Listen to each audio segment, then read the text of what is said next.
sol brilha de forma diferente na região dos lagos. Em Cabo Frio e São Pedro da Aldeia, o mar azul sempre foi o maior tesouro, mas, de repente, um novo brilho começou a ofuscar a paisagem, o brilho sedutor do ouro digital. O cenário das cidades litorâneas foi invadido por um burburinho incessante, que não falava mais de pesca ou turismo, mas de uma revolução financeira sem precedentes. Nas esquinas e barbearias, o assunto era um só: rendimentos de 10 a 15% ao mês. Para o investidor comum, aquele cidadão trabalhador ou aposentado cansado das taxas pífias da poupança e da inflação, aquela proposta não parecia apenas um investimento, parecia uma tábua de salvação. Era a promessa inabalável de um futuro próspero que finalmente batia à sua porta, ignorando os riscos que qualquer economista apontaria como óbvios. Aquela era a gênese do que muitos chamariam depois de Novo Egito, um império erguido sobre a areia da região dos lagos. O negócio era apresentado de forma magnânima, não como uma simples aposta, mas como uma ciência exata, algo revolucionário que superava qualquer instituição bancária. Os líderes do esquema, figuras que emanavam um carisma hipnótico e vestiam ternos impecáveis sob o sol escaldante, falavam com propriedade sobre algoritmos complexos e arbitragem de criptoativos. Eram termos que a maioria dos moradores locais não compreendia plenamente, mas aceitava como a explicação moderna para o milagre da multiplicação do capital. A confiança era o alicerce de tudo, uma estrutura invisível mantida pela prova social. Se o vizinho estava ganhando e o dono da padaria exibia um relógio caro, por que duvidar? A promessa era vendida como segura e blindada contra as oscilações do mercado real, criando uma redoma de otimismo que silenciava qualquer voz de cautela. O impacto psicológico dessa dinâmica era avassalador e viciante. Imagine acordar todos os dias, pegar o celular ainda na cama e ver, na tela brilhante de um aplicativo, o seu saldo subindo de forma consistente. Não eram apenas números frios, eram sonhos se materializando em tempo real diante dos olhos. A isca do rendimento diário agia como uma droga de alta potência no cérebro dos investidores, gerando picos constantes de dopamina. Havia uma sensação inebriante de ter finalmente vencido o sistema financeiro opressor. Antes de continuarmos essa história impressionante, inscreva-se no canal e conte para nós nos comentários de onde você está assistindo este vídeo. Essa interação diária com os lucros virtuais criava uma lealdade cega e feroz. O investidor comum sentia-se parte de um clube exclusivo, uma elite financeira que não dependia mais apenas do suor do trabalho braçal, mas da inteligência de um mercado que parecia infinito. O contexto local foi o combustível ideal para esse incêndio de esperança.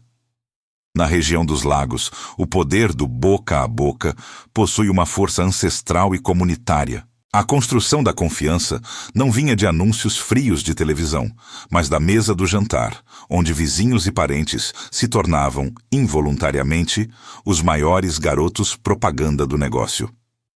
O sucesso financeiro de um validava a entrada do outro, criando uma rede de indicação imbatível. Logo, a estética do sucesso ostentado tomou conta das ruas de forma agressiva. Carros importados começaram a desfilar pelas avenidas de Cabo Frio em grande quantidade, e festas de alto padrão, regadas a champanhe e luxo extremo, tornaram-se comuns. Essas celebrações serviam para reforçar a ilusão de que aquela riqueza era sólida, real e acessível a qualquer um. A adesão tornou-se massiva, frenética e desesperada. Relatos dramáticos circulavam nos bastidores. Pessoas simples, movidas pela esperança de mudar de vida, começaram a vender suas únicas casas, terrenos herdados de gerações e carros de trabalho para aportar tudo no negócio. O capital parecia inesgotável, e a atmosfera nas cidades era de uma euforia coletiva que beirava o delírio. No entanto, Enquanto as taças de cristal brindavam ao sucesso absoluto nas sedes luxuosas em São Pedro da Aldeia, as engrenagens ocultas começavam a ranger sob o peso da realidade. Se o modelo era tão perfeito e o lucro garantido, por que os primeiros alertas de manutenção técnica no sistema surgiram agora, congelando as telas daqueles mesmos celulares que antes só mostravam a glória? O volume de capital que passou a inundar as sedes em Cabo Frio desafiava qualquer lógica financeira convencional, assemelhando-se a um fenômeno de geração espontânea de riqueza. Malas de dinheiro e transferências bancárias ininterruptas alimentavam uma máquina que parecia ignorar as leis da gravidade econômica. A abertura de novos e luxuosos escritórios, com fachadas de vidro espelhado e interiores decorados com mármores importados, conferia uma imagem de solidez institucional absoluta.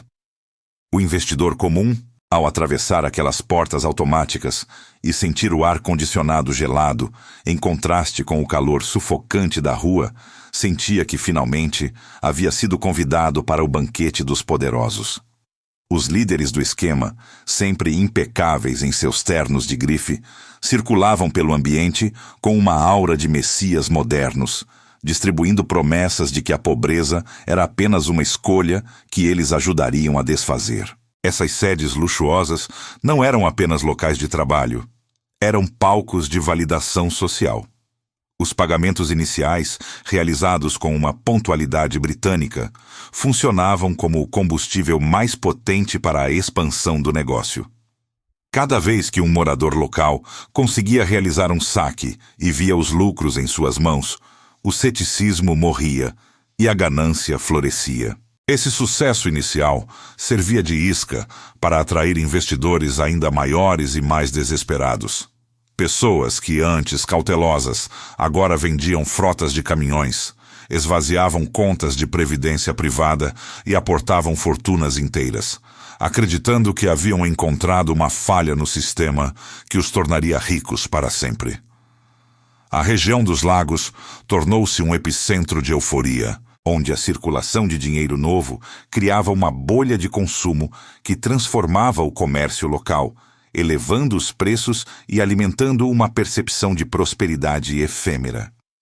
Entretanto, o sucesso trouxe consigo os primeiros questionamentos, e foi nesse momento que surgiu uma poderosa blindagem emocional coletiva. Quando as primeiras notícias negativas começaram a vazar, apontando a falta de registros ou a impossibilidade matemática dos lucros, os investidores reagiram com uma negação feroz. Havia uma espécie de pacto de silêncio. O investidor comum, temendo que qualquer crítica pudesse desmoronar seu sonho, transformava-se em um soldado dos líderes do esquema nas redes sociais. Críticos eram atacados, especialistas eram ridicularizados, e qualquer voz de prudência era abafada pelo grito de que o império era inabalável. Os líderes alimentavam essa devoção com discursos inflamados, alegando que eram vítimas de perseguição financeira, criando uma narrativa de nós contra eles, que unia ainda mais a comunidade em torno do abismo. A virada cruel, no entanto, não avisou quando chegaria. De forma súbita, o brilho das telas começou a empalidecer. O fluxo constante de lucros diários foi substituído por uma mensagem fria nos aplicativos. Sistema em manutenção técnica. No início, a justificativa apresentada pelos líderes foi de que uma auditoria de rotina exigia o congelamento dos saques. Era uma estratégia deliberada para ganhar tempo, uma névoa lançada sobre a realidade. Enquanto o investidor comum atualizava a página obsessivamente, esperando pelo retorno da normalidade, os escritórios luxuosos em São Pedro da Aldeia começavam a esvaziar silenciosamente e o otimismo de outrora dava lugar a um sussurro de pânico que percorria as filas e grupos de mensagens. O cenário transformou-se em um drama a céu aberto. As portas que antes se abriam para convidar investidores ao sucesso agora permaneciam trancadas por correntes. Multidões começaram a aglomerar em frente às sedes, formando um mar de rostos angustiados sob o sol forte da região dos lagos. O silêncio dos líderes tornou-se a resposta mais eloquente e devastadora. Aquelas figuras onipresentes, que antes faziam lives diárias exibindo riqueza e jatos, simplesmente desapareceram. Os canais de comunicação foram desativados e os telefones de suporte já não funcionavam. Onde antes reinava o som de celebrações, agora restava apenas o choro contido e as discussões desesperadas de quem via as economias de uma vida evaporar sem explicação. Se o dinheiro estava realmente aplicado em operações reais de mercado, para onde foram os bilhões de reais que sumiram no vácuo em poucas semanas, deixando apenas o silêncio ensurdecedor dos escritórios totalmente abandonados? O vácuo deixado pelo colapso financeiro não demorou a se manifestar nas ruas ensolaradas da região dos lagos de forma avassaladora. Onde antes circulava um dinheiro fácil e volumoso, agora restava apenas uma estagnação sufocante que paralisava bairros inteiros e o comércio regional. O mercado local, que havia se inflado artificialmente para atender aos novos ricos, sentiu o golpe de forma imediata e brutal. Restaurantes que viviam lotados de investidores celebrando lucros fictícios viram suas mesas esvaziarem repentinamente, e as lojas de carros de luxo em Cabo Frio tornaram-se depósitos silenciosos de sonhos devolvidos ou bens preventivamente bloqueados. A economia regional, movida por uma engrenagem artificial de captação contínua, simplesmente parou de girar, revelando que a prosperidade ostentada era, na verdade, uma frágil construção de areia levada pela primeira ressaca da realidade.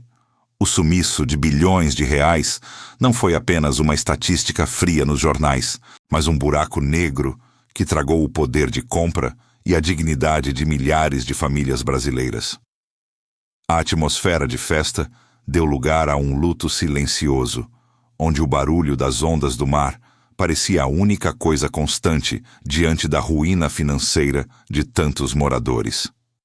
Para além dos números perdidos, o rastro de destruição humana revelou feridas que dinheiro nenhum poderia cicatrizar.